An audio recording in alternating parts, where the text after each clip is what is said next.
Minggu lalu kita sudah belajar 1 Yohanes 2 ayat 1 sampai 6. Bagian pertama. Sekarang saya mau bahas bagian kedua. Ada sisi yang lain yang perlu saya sampaikan. Oke, rekaman sudah? Silakan Pak Andoko dibacakan. 1 Yohanes 1 Yohanes 2 ya. ayat 1 sampai 6. 1 Yohanes 2 ayat 1 sampai 6. Anak-anakku, hal-hal ini kutuliskan kepada kamu supaya kamu jangan berbuat dosa. Namun jika seorang berbuat dosa, kita mempunyai seorang pengantara pada Bapa, yaitu Yesus Kristus yang adil. Dan ia adalah pendamai untuk segala dosa kita, dan bukan untuk dosa kita saja, tetapi juga untuk dosa seluruh dunia. Dan inilah tandanya bahwa kita mengenal Allah, yaitu jikalau kita menuruti perintahnya. Barang siapa berkata, aku mengenal dia, tetapi ia tidak menuruti perintahnya, ia adalah seorang pendusta, dan di dalamnya tidak ada kebenaran. Tetapi barang siapa menuruti firman-Nya, di dalam orang itu sungguh sudah sempurna kasih Allah.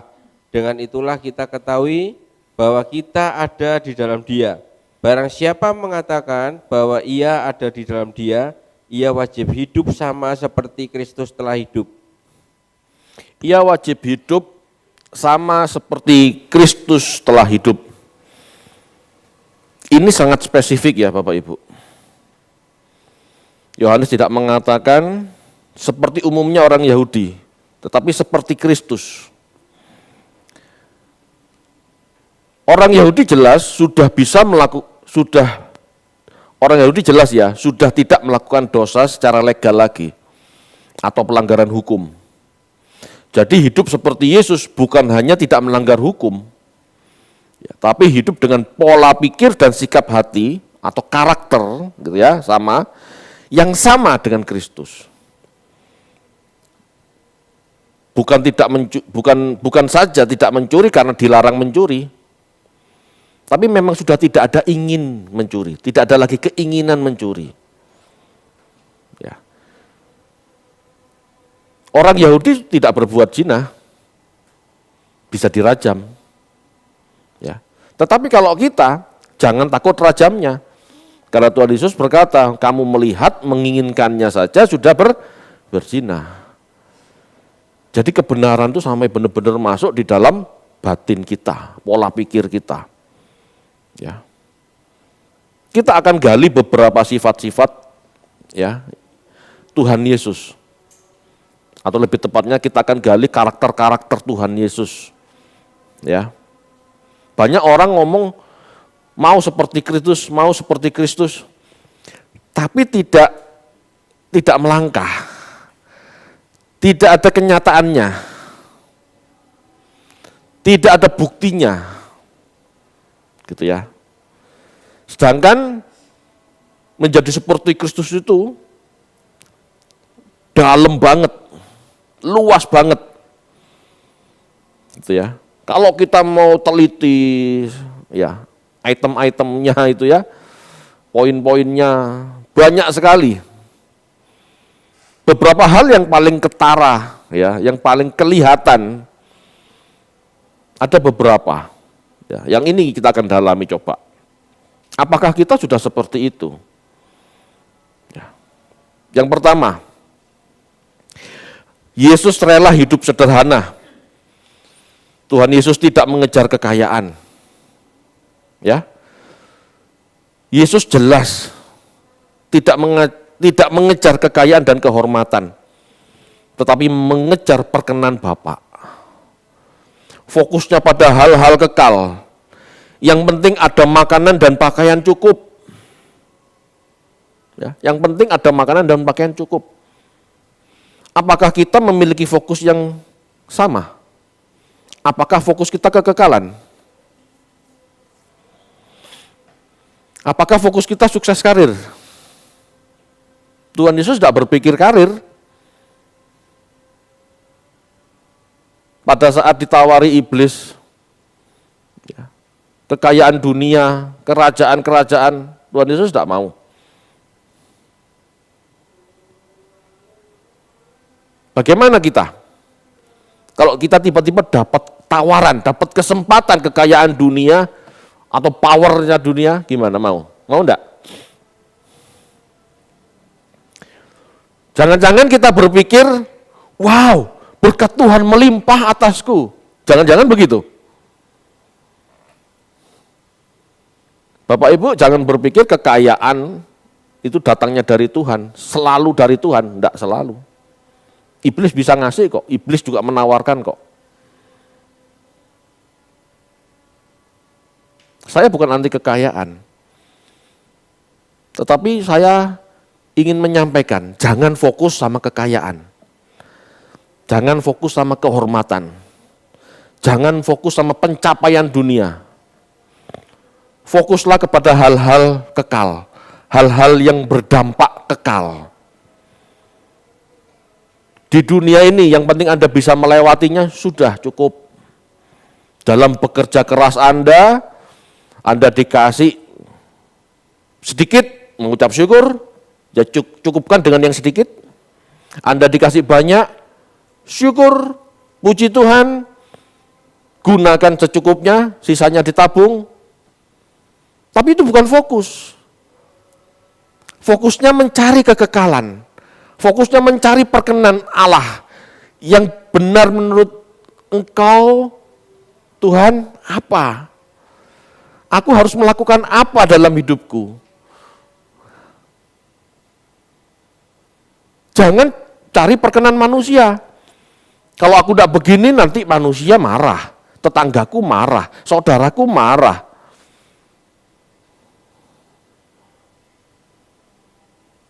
Banyak kan orang takut sama cercaan seperti itu. Bahasa Jawa contohnya, urip kok koyok ngono, aneh, kan gitu. Bapak Ibu, kalau Yesus dan murid-murid itu hidup zaman sekarang dan Anda bisa melihat gitu ya, belum tentu Anda bisa percaya Tuhan Yesus. Kok aneh ya cara hidupnya kok aneh ya? Kayak gembel. Anda tidak pernah menghayati kan kayak gitu?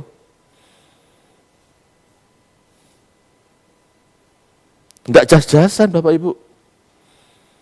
Tidak naik kuda. Kalau sekarang tidak naik mobil mungkin.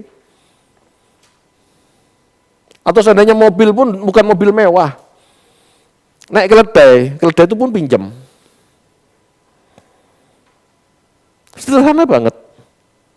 Dia nggak merasa kalau utusan Tuhan dia harus tampil diberkati. Wah, gitu enggak.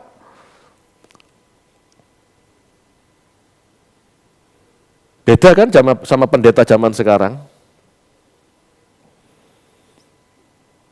Ini loh yang membuat saya juga berpikir, kenapa gak hidup seperti ini gitu. Kadang-kadang saya manusia kan gitu kan. Tetapi kenyataannya memang seperti itu. Ada ya dipakai, tidak ada ya sudah disyukuri saja.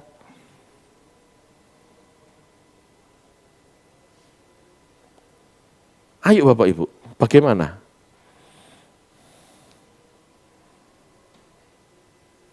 Saya belajar untuk itu. Kadang-kadang, ini saya ya kalau saya.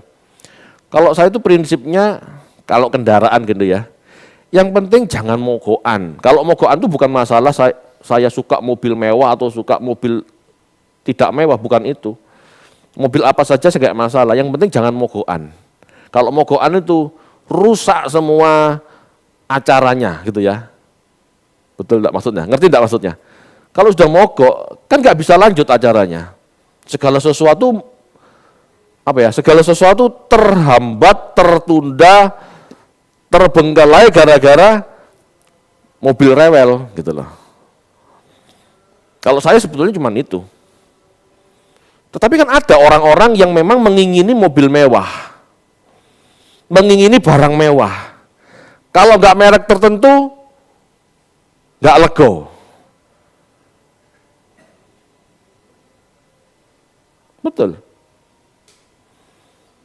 Apakah kita masih seperti itu? Apakah kalau belum punya rumah, gak lego?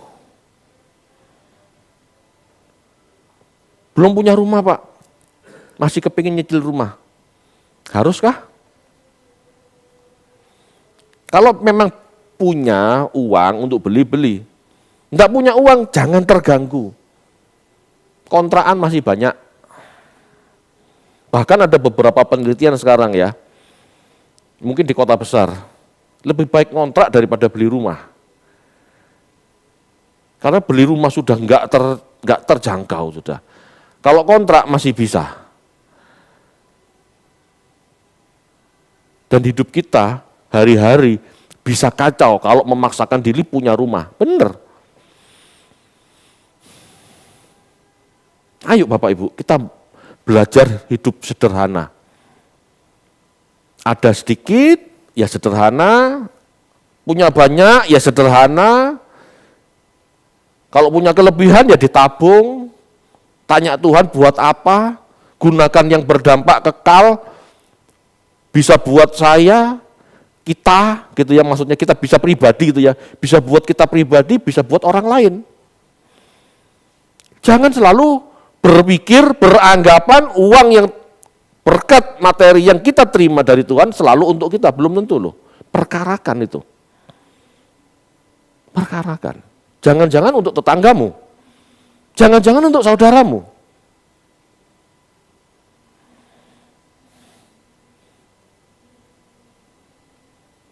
Yesus mau sederhana.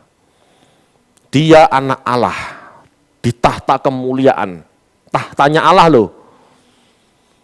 Dia rela jadi hamba. Filipi 2 ayat 6 sampai 7.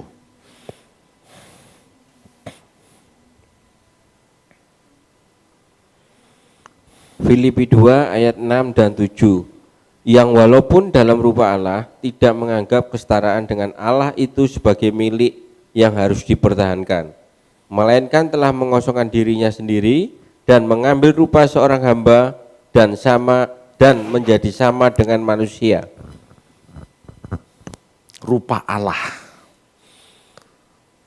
Kesetaraan dengan Allah dia tinggalkan, jadi manusia.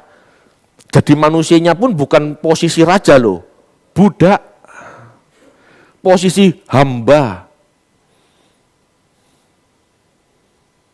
Kalau mau jadi seperti Kristus, ayo, kita harus juga berusaha punya hati hamba. Punya hati yang mau melayani. Mau punya hati yang sederhana. Enggak neko-neko. Jadi orang Kristen jangan kemaruk. Ya, para rasul ngomong, cukupkan dirimu dengan apa yang ada padamu. Gitu ya. Berusahalah, enggak utang, berusahalah. Ya. Berusahalah cukup dengan apa yang ada. Saya ngomong ini untuk sehari-hari ya, bukan untuk usaha. Kalau untuk usaha, pinjem duit, pinjem bank, memang caranya begitu untuk menambah modal liquid ya, modal cair. Memang harus seperti itu. Ya. Ini bukan, maksud saya cukupkan dengan apa yang ada, jangan utang buat makan. Ya. Ada sedikit, makanlah sedikit. Ada banyak, ya makanlah sedikit, jangan makan banyak. Tetap secukupnya, gitu. Memang sulit, ya, tapi bisa. Saya kebiasaan makan banyak, makan sedikit kan sulit. Tetapi bisa kok Bapak Ibu. Ayo belajar. Yang kedua, hidup dengan hati yang bersih. Hati itu bukan jantung ya, hati itu bicara batiniah, pikiran dan perasaan itu hati. Hidup dengan pikiran dan perasaan yang bersih. Dengan kesucian yang kita miliki, kita bisa memahami Allah. Kalau kita tidak suci hidupnya, kalau pikiran, perasaan kita kotor, keruh, kita tidak bisa mengenal Tuhan. Matius 5 ayat 8.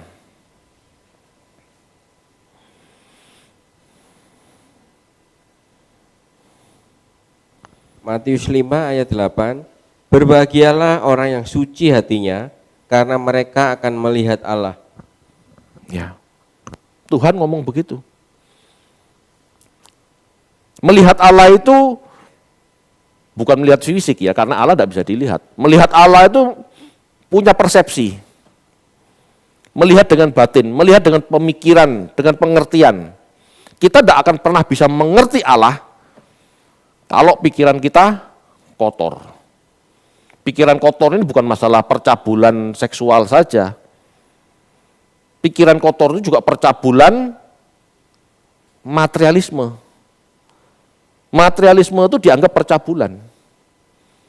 Selama kita masih cinta uang, istilahnya gitu ya, bukan nggak boleh nerima uang, tapi jangan doyan uang, cinta uang, jangan.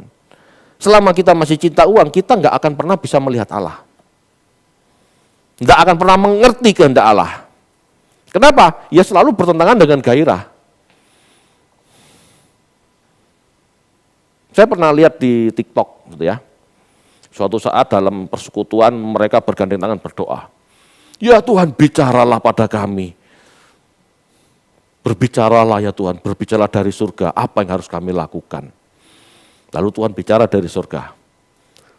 Berikan apa yang ada padamu pada orang miskin. Ah bukan, ini suara setan. Nah, gimana? Ngerti maksudnya ya? Kita nggak bisa menerima arahan Tuhan selama kita punya arah sendiri. Kita harus benar-benar kosong. Supaya Tuhan bisa arahkan. Selama pikiran kita kotor, punya warna sendiri gitu ya, Tuhan nggak bisa mewarnai. Itu maksudnya. Menjadi seperti Kristus benar-benar kosong. Tuhan nggak punya warna dalam dirinya selain warnanya Bapa. Apa yang Bapa kehendaki, itulah yang Dia lakukan. Sebagai manusia Tuhan Yesus pasti punya banyak keinginan daging. Tetapi Dia letakkan semua. Pikiran-pikiran jorok, pikiran-pikiran seksual. Sebagai manusia normal, ya pasti ada. Ada hormon testosteron berarti ada libido berarti ada gairah seksual. Itu pasti ada. Kalau enggak ada, enggak normal malah itu. Tapi kita disuruh melawan itu, mengendalikan itu maksudnya. Kita tidak bisa melarang burung terbang di atas kepala kita, tetapi kita bisa berusaha agar burung tidak bersarang di kepala kita. Kalau di sebuah seminar-seminar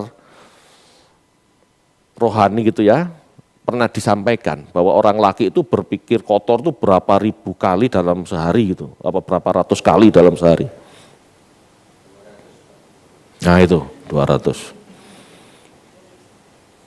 Nah tapi kita harus bisa mengendalikan supaya tidak terus-terusan, jangan dinikmati. Jadi seperti itu Bapak Ibu, selalu lewat. Karena kita punya hormon, punya libido, punya gairah seksual. Tanpa itu semua kita nggak akan tertarik sama lawan jenis dan tidak mungkin kita punya anak, keturunan, nggak mungkin. Tetapi kita bisa ya menghindari pikiran ini bersarang di atas kepala kita, di atas pikiran kita, itu bisa. Kita bisa menghindari supaya tidak ngeres, ya. Kita bisa menolak, kita bisa mengalihkan, gitu loh. Hal-hal yang tidak pantas dalam diri kita, bisa. Selama Anda laki-laki, ya hormon testosteron itu pasti muncul. Kecuali sudah tambah tua, berkurang, ya, tapi nggak hilang sama sekali. Dan itu harus dikendalikan. Kita bisa mengendalikannya. Itu perjuangan kita loh, menjaga kekudusan itu. Ayo miliki hati yang bersih. Tuhan Yesus punya hati yang bersih. Dia mengajarkan supaya kita punya hati yang bersih, supaya kita bisa melihat Allah, supaya kita bisa mengerti Allah. Kalau dia mengajarkan seperti itu, pasti dia hidup juga seperti itu. Ya. Yang ketiga, Yesus memiliki prinsip agama untuk manusia, bukan sebaliknya. Ya. Kita buka yuk. Matius 23 ayat 4.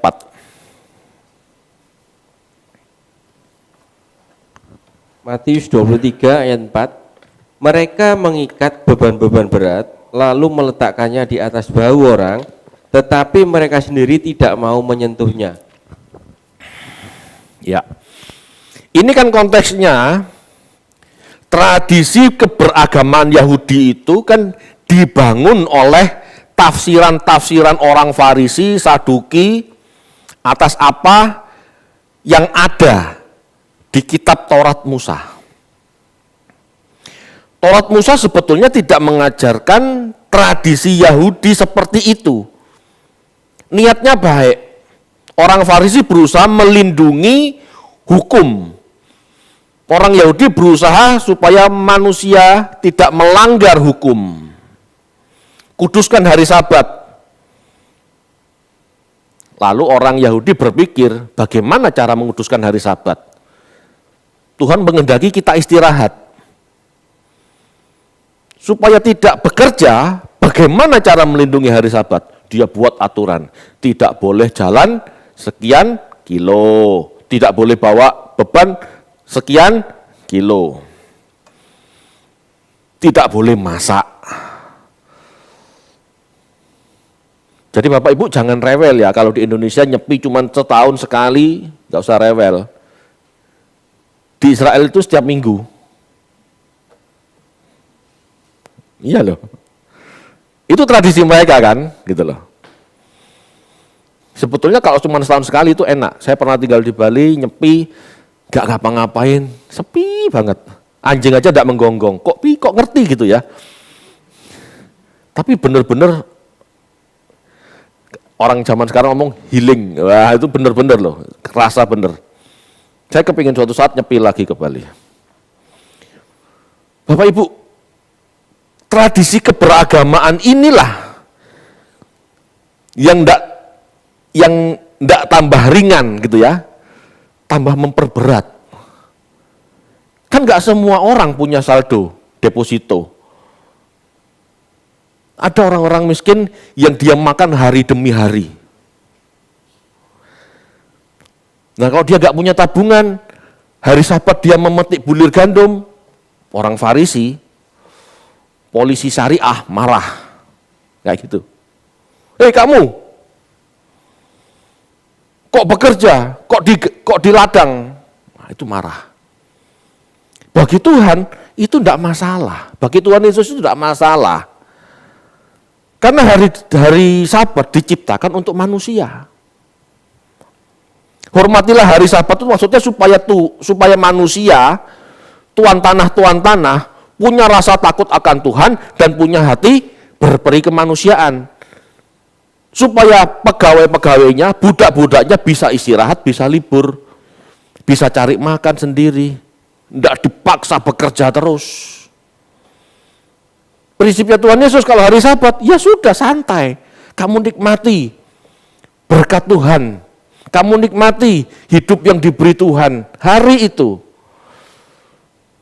Kalau nggak punya gandum, ya kempeti ngeleles toh. Kalau hukum Yahudi, gandum itu tidak boleh dipotong bersih, harus disisai. Ya, sisa-sisa bulir-bulir yang ada, yang terlewat dari ambilan pertama itu milik orang miskin. Jadi kalau hari Sabat masih ada sisa-sisa itu, ambil aja buat makan. Ya ini orang Farisi malah marah. Paham ya? Demikian kita juga sebagai orang Kristen. Jangan agamawi. Meskipun KTP kita agama Kristen, tapi jangan agamawi. Jangan sering gini, jangan karena nggak cocok sama ide kita, pengertian kita, sesat, nggak boleh, firman Tuhan nggak ngomong begitu, nggak usah kayak begitu. Tuhan tuh nggak legalis. Tuhan Yesus tidak agamawi. Yesus tidak membentuk agama Kristen, tetapi berusaha merohanikan agama Yudaisme saat itu yang legalistik. Jadi perjuangan kita menjadi rohani, bukan menjadi agamawi. Itu dua hal yang berbeda. Kalau orang agamawi, kita terbelenggu hukum, terbelenggu ritual.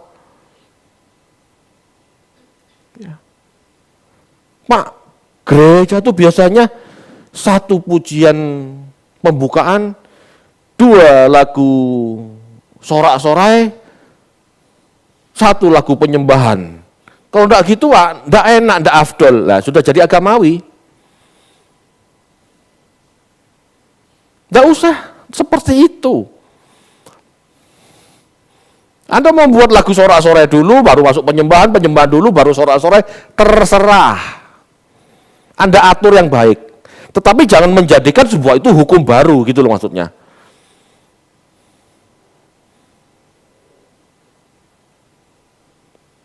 Silakan aja punya kebiasaan ibadah, boleh.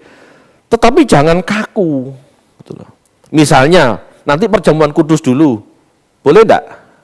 Ya boleh lah. Pak, perjamuan kasihnya ditaruh di depan. Jadi sebelum ibadah makan dulu. Boleh enggak? Boleh, tapi itu resiko. Khotbah sudah dulu nanti. Paham ya Bapak Ibu? Ayo jadi spiritualis, jadi agama, jadi rohani, bukan jadi agamawi.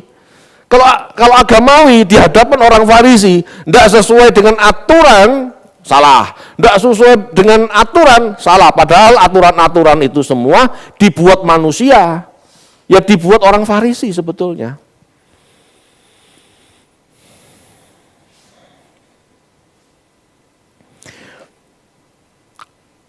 Bagi kita, keadilan, kasih, kesalehan, itulah yang harus dikejar.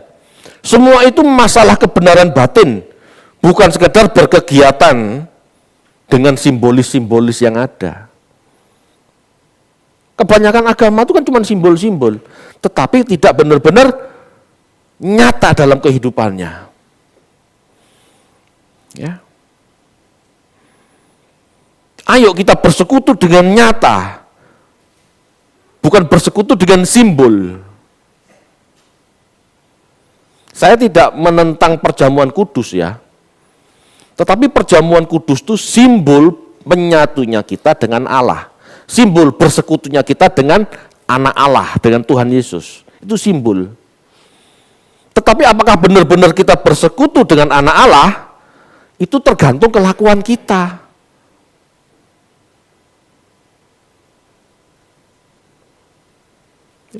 Bersekutulah dengan nyata menjadi seperti Kristus. Bersekutulah dengan nyata dengan menjadi seperti Kristus. Dengan menjadi seperti Kristus, persekutuan kita tuh nyata. Kalau cuma makan roti, minum anggur, itu simbol. Ya pengertian ini pengertian kita. Berbeda dengan gereja lain ya, yang benar-benar meyakini itu tubuh dan darah Yesus. Ya. Kalau kita dengan iman itu maksudnya apa? Kita percaya dengan makan dan tubuh darah Yesus, kita melakukan kebenaran seperti yang Yesus lakukan, itu seharusnya. Jadi persatuannya itu dengan apa? Memiliki pikiran, perasaan yang sama. Bukan sekedar makan dan minum roti. Ya. Tidak ada artinya ritual, termasuk ya, tidak ada artinya ritual, termasuk perjamuan kudus. Kalau kita tidak sungguh-sungguh mau hidup seperti Kristus. Bahkan jangan-jangan ya, kita menghina tubuh dan darah Kristus. Kita baca yuk sekarang. Amos 5 ayat 21 sampai 23.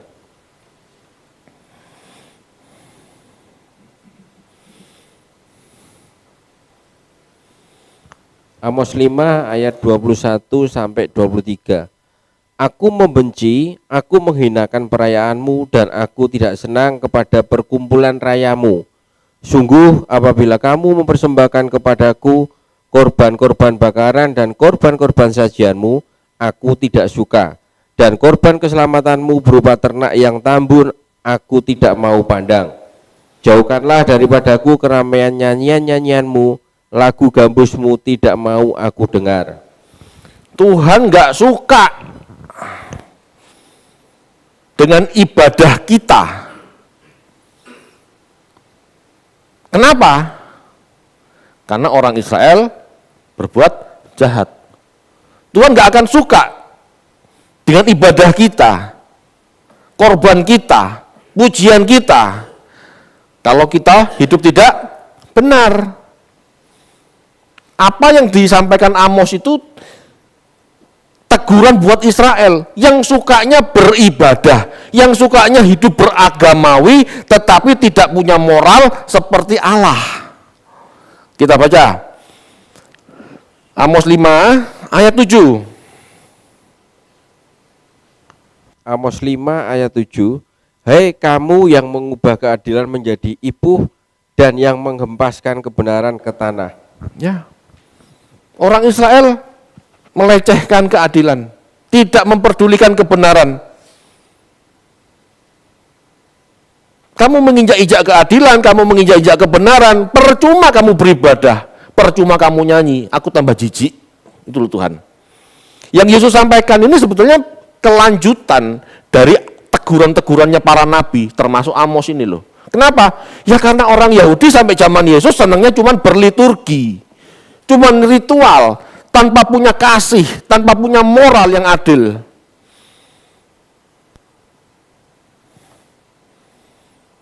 Ayat 11 sampai 12. Amos 5 ayat 11 dan 12. Sebab itu karena kamu menginjak-injak orang yang lemah dan mengambil pajak gandum daripadanya, sekalipun kamu telah mendirikan rumah-rumah dari batu pahat, kamu tidak akan mendiaminya.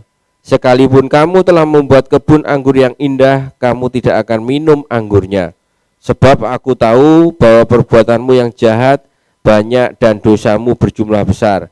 Hei kamu yang menjadikan orang benar terjepit, yang menerima uang suap dan yang mengesampingkan orang miskin di pintu gerbang.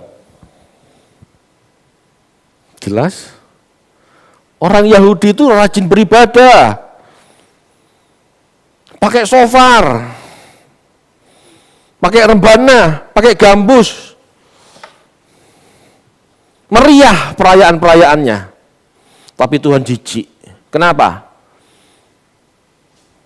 Kamu tidak memperhatikan orang miskin di pintu gerbang. Kalau zaman dulu ya, orang miskin ada di pintu gerbang. Kalau zaman sekarang di perapatan, kan gitu. Perhatikan. Orang Yahudi melecehkan orang benar. Orang benar kalau miskin minggir, orang salah kalau punya duit sini, ya, terima suap. Beli Rubicon. Senangnya sendiri mereka. Percuma ibadah kalau masih terima suap. Tuhan jijik sama ibadah. Ayat 24, Pak. Amos 5 ayat 24. Tetapi biarlah keadilan bergulung-gulung seperti air dan kebenaran seperti sungai yang selalu mengalir. Ya, itu yang diharap. Keadilan bisa muncul. Baru Tuhan senang. Moralnya benar dulu, baru ibadah itu bisa berkenan. Moral gak beres, ibadah itu percuma. Itu kan Amos, Pak. Kalau Tuhan Yesus gampang lagi, lebih gampang lagi. Robohkan bait Allah ini. Tak bangun 3 hari. Selesai. Orang tidak akan menyembah lagi di Yerusalem maupun di Gerizim, tetapi menyembah Allah dengan roh dan kebenaran. Maksudnya apa? Dengan gairah yang benar, yang kudus, dengan gairah yang benar. Sama sebetulnya, cuman gaya bahasanya beda.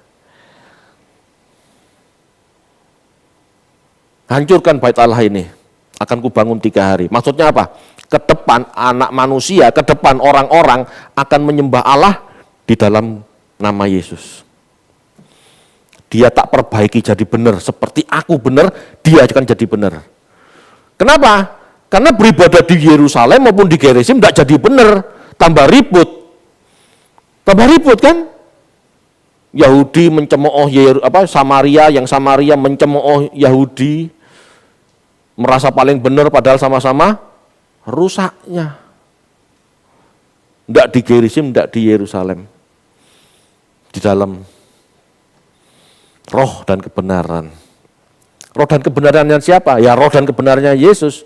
Makanya dia ngomong, akan kubangun 3 hari. 3 hari itu maksudnya siapa? Tubuhnya Yesus, dirinya Yesus.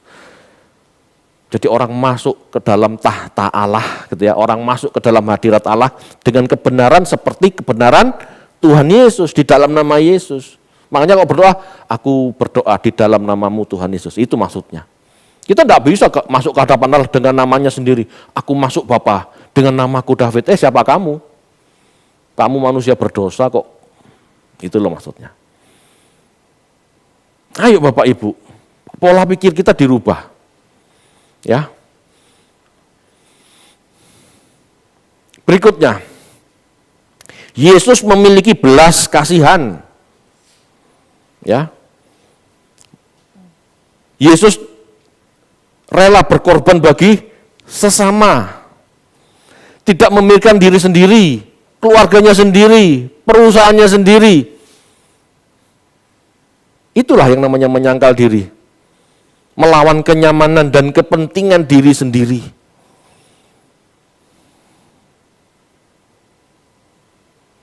Kalau Yesus ngomong sama Bunda Maria, Bu, Ma, ya, Nyak, aku besok mau mati di salib. Kira-kira pedih enggak hatinya Bunda Maria? Pedih. Tapi dia sudah bertekad, aku mati untuk umat manusia. Dia relakan.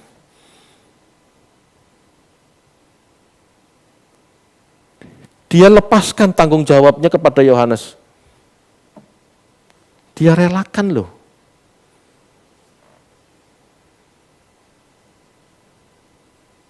Bapak Ibu ayo, jangan berpikir selalu dari sisi kepentingan kita.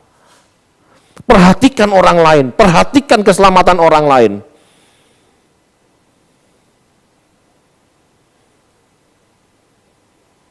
Kamu bisa menyekolahkan anakmu di sekolah mewah, tetapi tetanggamu yang tidak bisa sekolah kamu cuek, kamu diem. Ada orang yang tidak bisa sekolah kamu tahu, kamu tutup mata. Tapi ngotot nyekolahkan anakmu ke sekolah mewah, ini nggak benar loh. Kenapa sih standar anakmu sekolah kamu nggak kurangin sedikit sehingga orang lain, sehingga dananya bisa kamu kasihkan ke orang lain dan orang lain bisa sekolah? Kenapa sih nggak mau berpikir seperti itu?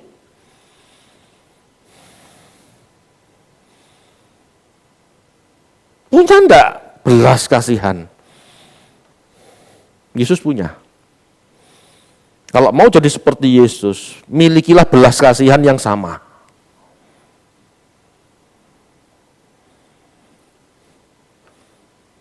Yang kelima, Yesus menyenangkan dan melakukan tugas Bapa.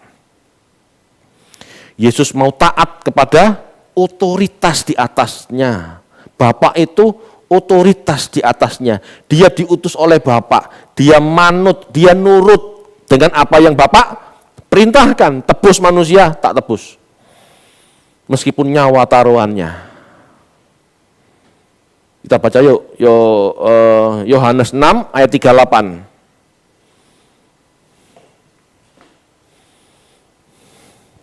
Yohanes 6 ayat 38. Sebab aku telah turun dari surga bukan untuk melakukan kehendakku, tetapi untuk melakukan kehendak Dia yang telah mengutus aku. Dia tahu hidupnya punya tujuan. Tujuannya apa? Menyelesaikan tugas Bapak. Bapak Ibu, semua kita di tempat ini punya tugas yang Bapak beri. Tidak mungkin ya Bapak memberi kita hidup tanpa tujuan, tanpa penugasan. Nggak pernah kita berpikir bahwa kita sedang menyimpang. Pernah enggak kita berpikir bahwa kita sedang menyimpang dari tugas yang Tuhan beri? Saya nggak tahu Pak, ya itu penyimpangannya. Seharusnya setiap orang Kristen tahu tugasnya apa, kewajibannya apa, seharusnya apa.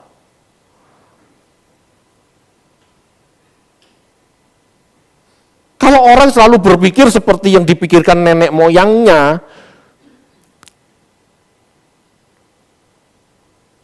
kecil besar sekolah, habis sekolah kerja, habis kerja kawin, habis kawin punya anak, habis punya anak nyekolahkan anak, habis nyekolahkan anak ngawinkan anak. Selalu seperti itu. Kita sedang menyimpang loh dari tujuan penciptaan. Pernah enggak kita sadar kita sedang menyimpang dari tujuan Allah menciptakan manusia yang serupa gambarnya? Pernah enggak kita berpikir itu? Urip iki yo ngene, cok aneh-aneh, ngono kan? Selalu kan seperti itu pikirannya. Sadar enggak kalau sedang menyimpang? Saya ngomong begini bukan enggak boleh gedein anak.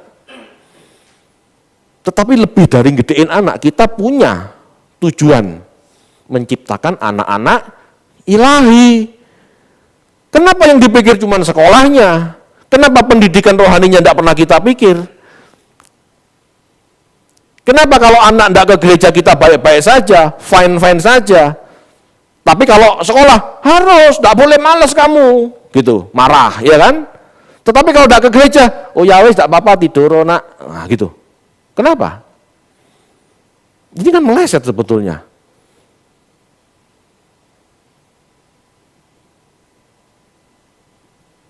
Kenapa kita lebih risau anak enggak masuk sekolah daripada anak enggak masuk sekolah minggu? Kenapa kita lebih risau anak enggak les daripada anak ikut PA? Kita meleset, Bapak Ibu. Padahal Tuhan ngomong, tujuan laki-laki dan wanita bersatu menjadi satu adalah melahirkan keturunan ilahi. Malah enggak ke gereja oke-oke aja, malah enggak ikut sum PA santai-santai saja. Tapi kalau enggak sekolah marah, lu kan aneh ini. Saya ngomong begini bukan berarti boleh enggak sekolah, tetapi kenapa pikiran kita terbalik gitu loh. Sadar enggak penyesatan ini?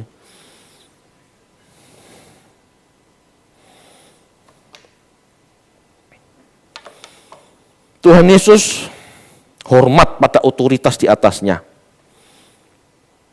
Tuhan maksudnya. Tuhan Yesus tidak taat pada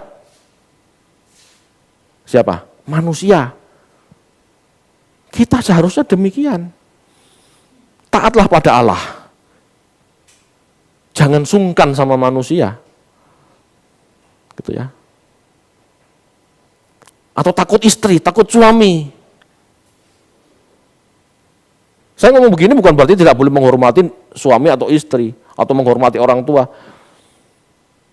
Ya. Bukan berarti ini melawan suami atau orang tua atau siapapun, bukan. Tetapi kita harus tahu otoritas kita itu yang di atas siapa. Lebih dari orang tua ada Tuhan. Lebih dari suami ada Tuhan. Jika mereka ya, orang-orang itu hidup dalam kebenaran Kristus, ya harus ditaati. Loh Pak, kalau nggak takut akan Tuhan Pak, ya hati-hati. Anda harus berpikir lebih cerdas, agar jangan sampai ya Anda menyakiti hati Tuhan. Tunduk pada suami itu harus, tetapi jangan sampai menyakiti hati Tuhan. Gimana caranya? Ya pusing Pak kalau kayak gitu. Makanya kalau nggak mau pusing, pilihlah pasangan yang seimbang, jangan yang tidak seimbang, rusak. Yang seimbang aja belum tentu benar kan?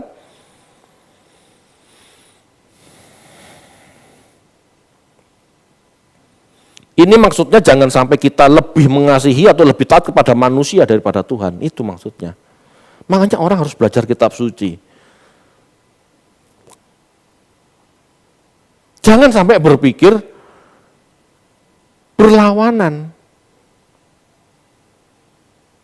Papa, aku tadi dipukul sama temanku. Terus kamu diam aja.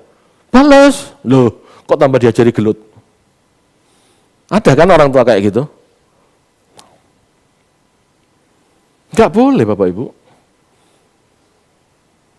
Nah kalau anak ngerti firman Tuhan ya, ini papaku kok aneh ya. Kan gitu, harusnya loh. Tetapi kan anak kecil, nurut. Dibalas besok temannya. Akhirnya anak ini jadi anak yang berangasan, jadi anak yang kasar. Enggak bisa mengalah. Kita selalu seperti itu Bapak Ibu. Memang ada orang yang dipercaya menjadi wakil Tuhan dengan menjadi pembimbing atau penjaga rohani kita gitu ya. Orang tua, pendeta atau guru gitu ya, untuk menuntun kita mengerjakan keselamatan. Ya berusahalah tunduk kalau memang kita tahu orang itu memang mengerti kebenaran. Gitu ya. Kita baca aja coba. Ibrani 13 ayat 17.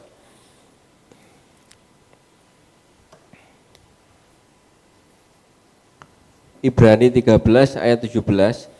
Taatilah pemimpin-pemimpinmu dan tunduklah kepada mereka, sebab mereka berjaga-jaga atas jiwamu sebagai orang-orang yang harus bertanggung jawab atasnya.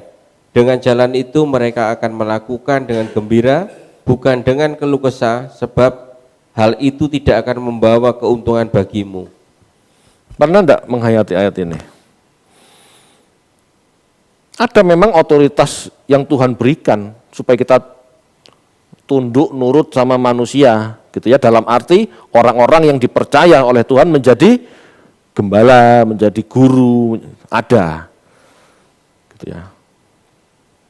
Kalau kepada mereka saja kita nggak mau taat, apalagi sama Tuhan yang nggak kelihatan, omong kosong. Tetapi kan kita harus cerdas. Tidak semua orang punya otoritas untuk ini, gitu ya. Ada yang ngaku-ngaku gembala, ngaku-ngaku guru, ngaku-ngaku pendeta, tapi ajarannya ngawur. Lah hati-hati ya, jangan nurut, gitu loh. Makanya menyenangkan hati Bapa itu benar-benar harus mikir, gitu ya. Contoh, ini contoh. Banyak gereja mengajarkan, ayo kita bersukacita. Karena di dunia lagi resesi, kita resepsi. Ya, tahu ya? Kira-kira Bapak seneng enggak dengan model pendeta kayak begitu? Kok malah ngajarin enggak punya empati?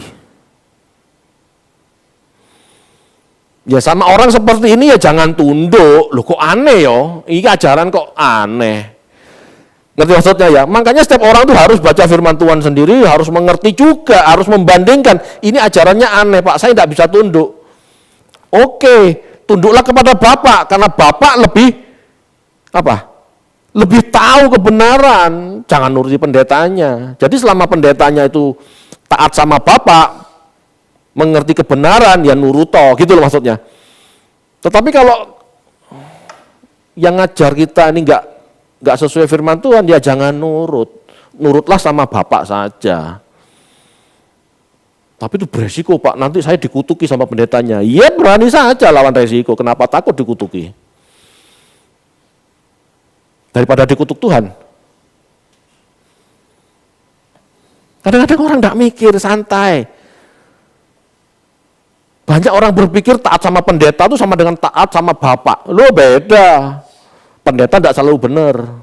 Taatlah kepada Bapak. Ya. Taatlah kepada pendeta juga. Enggak apa-apa. Selama pendeta itu benar.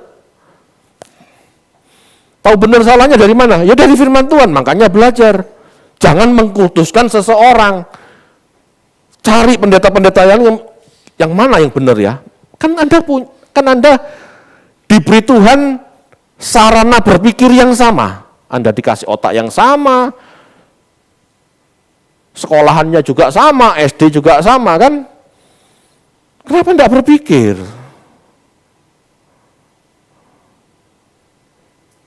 Tuhan Yesus taat kepada Bapa. Murid-murid taat kepada Tuhan Yesus. Jemaat taat kepada para rasul. Memang seperti itu, selama benar. Tapi kalau tidak selama benar, Anda harus berani. Tidak menyenangkan manusia demi menyenangkan Bapa di surga. Harus berani. Amin. Tuhan Yesus seperti itu Bapak Ibu.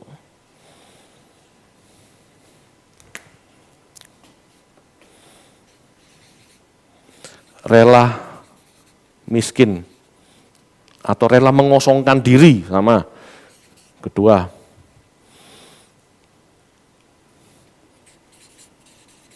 batin yang bersih. 3, agama untuk manusia.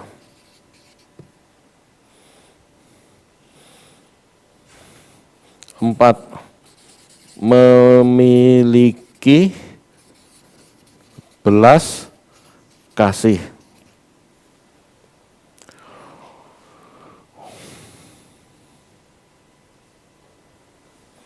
5, taat kepada Bapa.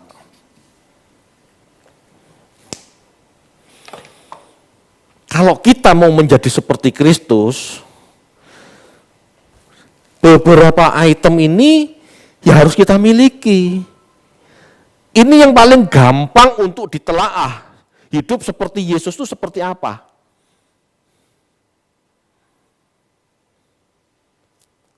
Wajib hidup seperti Yesus itu wajib loh. Wajib loh rela miskin, wajib loh rela sederhana, wajib loh rela mengosongkan diri, wajib. Wajib loh punya batin yang bersih. Kalau ini nggak usah heran ya. Ini setiap hari Truth ID yang ngomongnya batinnya yang bersih. Tapi jangan ini aja, masih ada yang lain. Jangan merasa bersih tok, tapi masih doyan materi, hedonis, borju. Itu enggak bersih sebetulnya.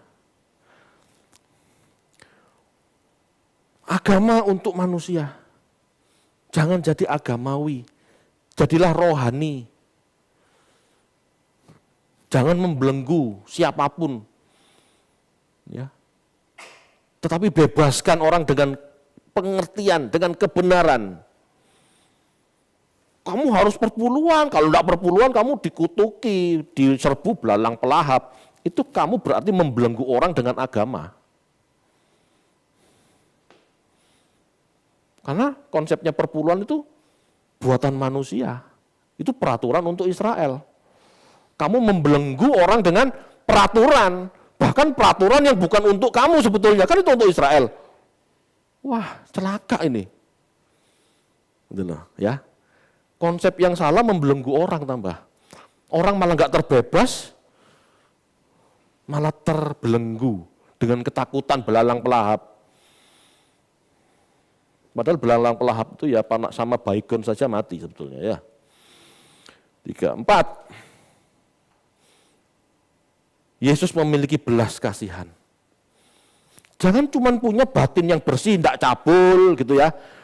Enggak kepingin korup gitu ya. Tetapi pelit, enggak punya belas kasihan, ya percuma.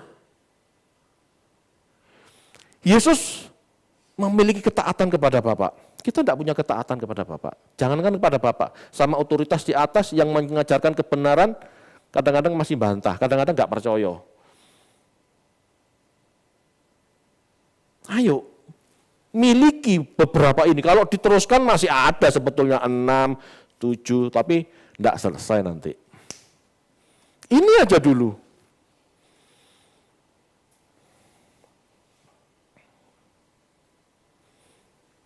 Kekristenan adalah terapi Bapak Ibu.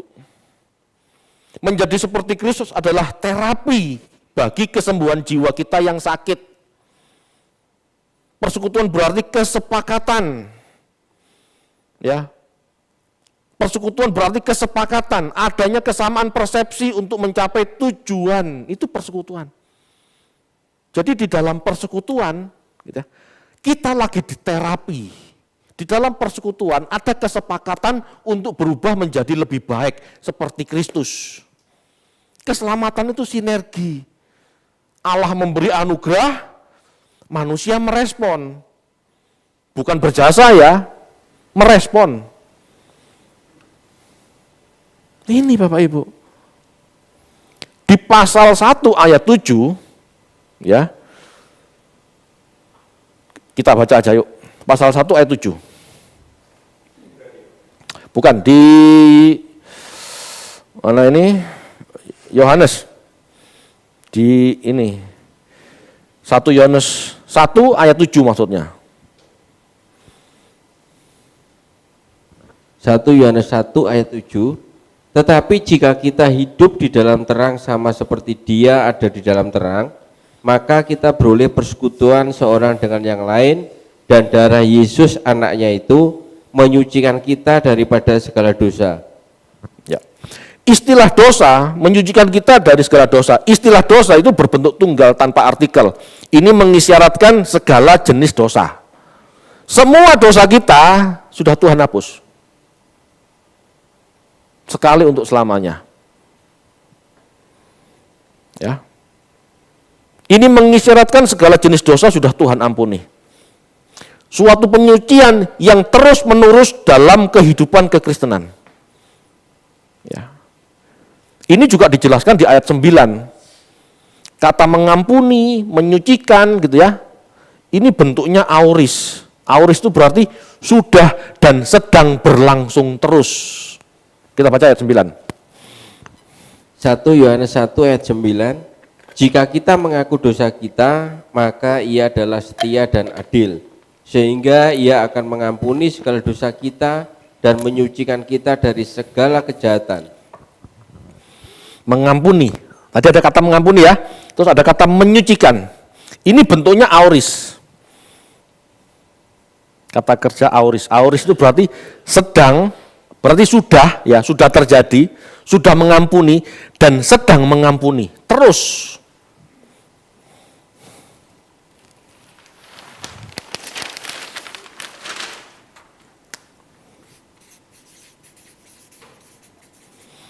Pengampunan ini diberikan pada manusia, ya. Telah dan terus, ya, pengampunan Tuhan itu telah dan terus.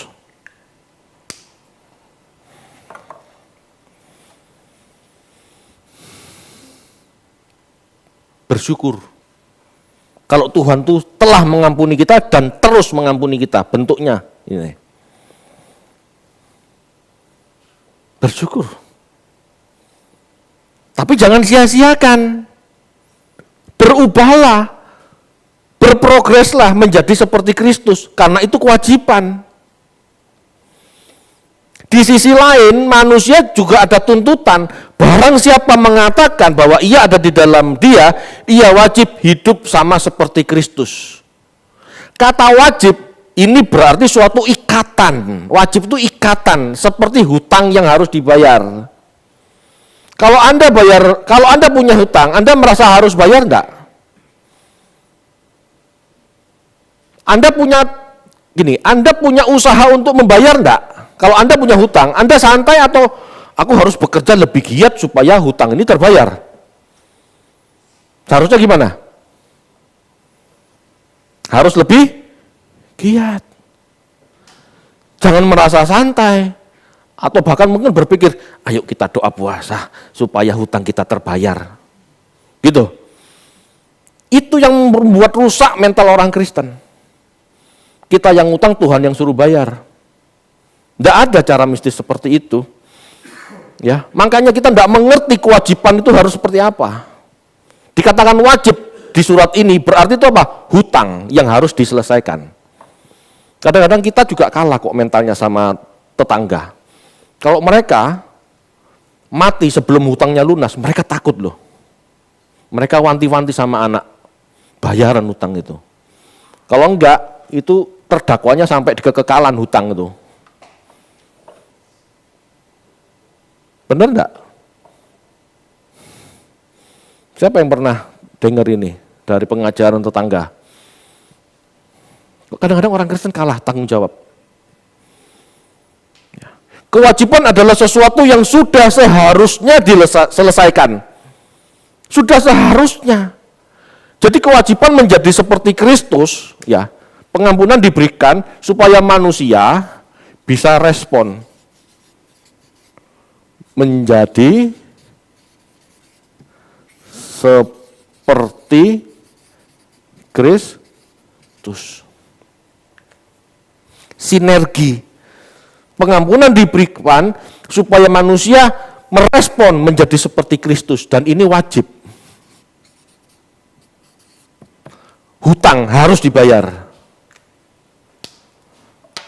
Bapak Ibu, zaman dulu ya, kalau orang punya hutang itu takutnya setengah mati. Kalau sampai nggak bisa bayar, itu anak kita, istri kita bisa diambil dijadikan budak. Masalahnya sekarang kacau. Orang punya hutang ditagih lebih galak daripada debt kolektornya. Kita tidak merasakan apa ya istilahnya kegentingan ini. Orang zaman dulu sangat merasakan, aku wajib menjadi seperti Kristus. Kenapa? Karena dia sudah menebus aku. Dan pengampunannya telah dan terus menerus. Aku harus segera bayar hutang dengan merubah menjadi seperti Kristus. Orang bisa punya kesadaran.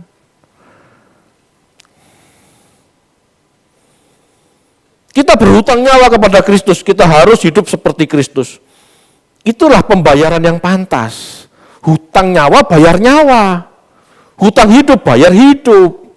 Kita berhutang, Tuhan merelakan nyawanya untuk kita bisa hidup. Sekarang bayar dengan kehidupan kita. Ya, bayar dengan kehidupan kita mati untuk Tuhan. Kita kehilangan nyawa kita untuk Tuhan. Ayo jadi seperti Kristus. Kehilangan nyawanya apa? Berarti merelakan perasaan kita, merelakan segala keinginan kita. Dan kita mau menyenangkan Tuhan dengan menggenapi keinginannya saja. Apa keinginannya? Jadi baik. Gak jadi aneh-aneh. Kok begitu sulit? Kok begitu tidak mau?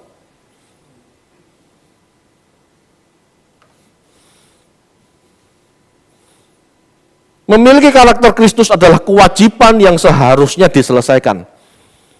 Yang Tuhan lihat itu progresnya, makanya Tuhan kasih pengampunan terus-menerus. Jika tidak demikian, kita wan prestasi. Kita melanggar persekutuan, kita melanggar kesepakatan. Jadi orang masuk neraka itu bukan karena dosa sudah diampuni sama Tuhan. Dosa sudah ditebus Tuhan. Kita masuk neraka itu apa? Karena kita wan prestasi, tidak mengikuti kesepakatan. Wan prestasi dari persekutuan.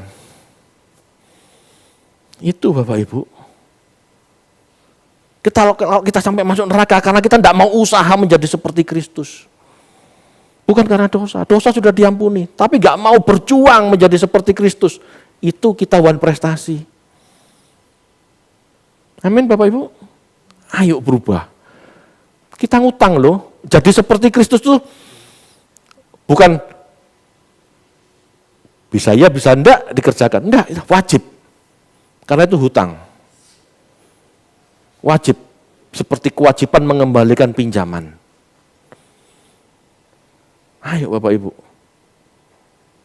Ini inti pemberitaan Yohanes. Ayo kita berubah. Jangan santai.